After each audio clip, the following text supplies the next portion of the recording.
Hello everyone, this is प्रीति। स्वागत है आपका आपके अपने यूट्यूब चैनल लेट्स कंपीट में। आज हम डिस्कस करने वाले हैं कुछ इंपॉर्टेंट एमसीक्यूज। हम बेसिकली डिस्कस करेंगे जो कि होंगे आपके लिए topic evaluation of comprehension and language skills.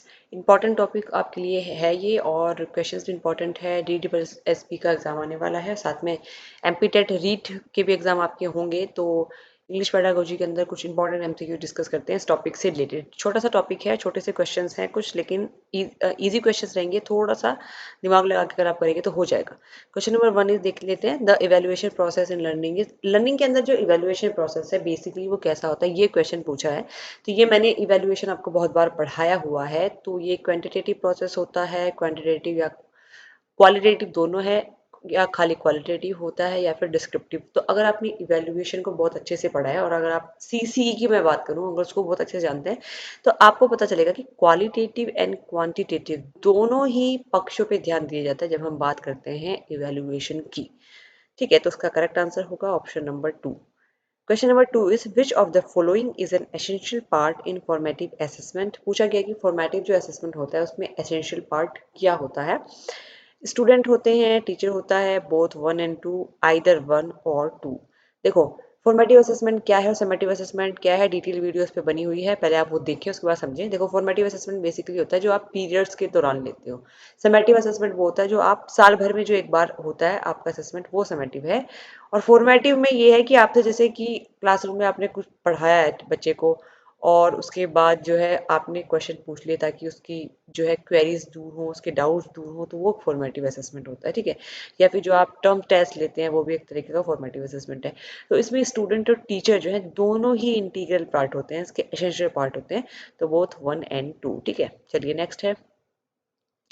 Which of the following is not an integral. अच्छा, एक चीज और बताऊंगी मैं इसमें, क्यों ऐसा कहा कि स्टूडेंट टीचर दोनों ही है। क्योंकि देखो, मैंने बोला फॉर्मेटिव असेसमेंट आपका बेसिकली एक रेमेडियल ट्रीटमेंट की तरह भी आप इसको देख सकते हो। आपसे टीचर पूछता है, सपोज करो, एक एग्जांपल है छोटा सा, कि क्लासरूम में आपका क्लास चल रही है और टॉपिक के अंत में टीचर ने कुछ क्वेश्चन पूछे, बच्चे ने उसके आंसर किए, तो वो एक असेसमेंट फॉर्मेटिव असेसमेंट है, जहाँ पे फिर अगर कुछ कमियां हैं तो उसको भी टीचर जो है सुधारेगा। तो स्टूडेंट और टीचर दोनों ही इसमें इन्वॉल्व है, जो कि समेटिव में ऐसा नहीं होता। समेटिव जैसे कि अगर आपके जो फाइनल टर्म्स का एग्जाम है, जो आपने एग्जाम दे दिया, आपके नंबर आ गए, उसको करेक्ट करने वाला कोई नहीं होता, वो आपका फाइनल रिजल्ट बन जाता है। तो वो समेटिव, उसमें टीचर का कोई खास ज्यादा योगदान नहीं होता है, जबकि फॉर्मेटिव में स्टूडेंट टीचर दोनों ही इंपॉर्टेंट होते हैं। नेक्स्ट देख लेते हैं। Question number 3 is which of the following is not an integral part of cognitive development. का कौन सा एक इंटीग्रल पार्ट नहीं है। Attitude, emotions, value, none of these.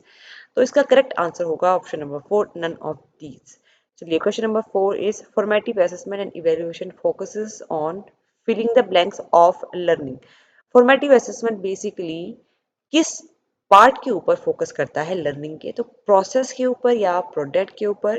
Process और प्रोडक्ट दोनों के ऊपर, नन ऑफ द अबव। तो जैसे कि मैंने अभी आपको बताया, फॉर्मेटिव असेसमेंट क्या होता है, एक पूरा प्रोसेस है, ठीक है, जिसमें बच्चे का असेसमेंट किया जाता है, उसकी गलतियां अगर हो उसको बता के उसको करेक्ट भी करा जाता है। बेसिकली ये बोथ प्रोसेस एंड प्रोडक्ट होता है फॉर्मेटिव असेसमेंट।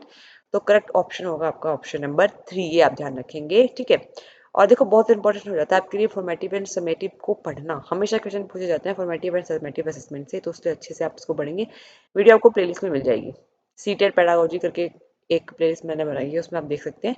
रीड की प्लेलिस्ट में भी आपको मिलेगी। ठीक है, question number 5 is which of the following is the highest level of cognitive ability. Cognitive ability का हाईएस्ट लेवल क्या है। नोइंग है, अंडरस्टैंडिंग है, इवेल्युएटिंग है, या फिर एनालाइजिंग है। बहुत सिंपल है, तो उसका ऑप्शन होगा ऑप्शन नंबर 4। करेक्ट आंसर हमारा होगा option number 4, analysing is the highest level of cognitive ability. ठीक है, जिसने ब्लूम्स टैक्सोनॉमी पढ़ी है तो आप बहुत अच्छे से इसका आंसर दे देंगे।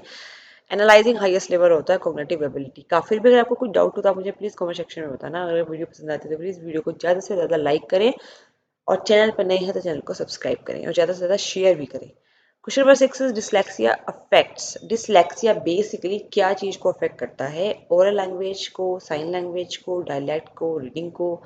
बहुत बार मैं डिस्कस कर चुकी हूँ। जो आपके इफेक्ट होते हैं आपके डिफेक्ट्स होते हैं बेसिकली लर्निंग से रिलेटेड। तो ये हमारा आता है रीडिंग से रिलेटेड, एक बच्चों के अंदर डिसऑर्डर होता है जिसको हम डिसलेक्सिया कहते हैं।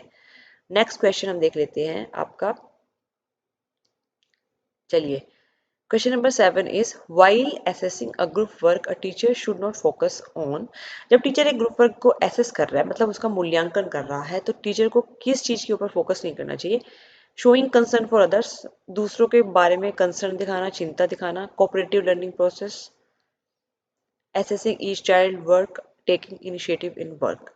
तो किस चीज के ऊपर टीचर को ज्यादा फोकस नहीं करना चाहिए। तो इसका अगर हम मोस्ट अप्रोप्रिएट आंसर देखें तो ऑप्शन नंबर 3 जो हमारा मोस्ट अप्रोप्रिएट आंसर हो सकता है, असेसिंग ईच चाइल्ड वर्क। क्योंकि अगर आप एक ग्रुप वर्क दे रहे हो तो हर बच्चे का आप जो है टेस्ट नहीं कर सकते हो, उसके वर्क को टेस्ट नहीं कर सकते हो, एसेस नहीं कर सकते।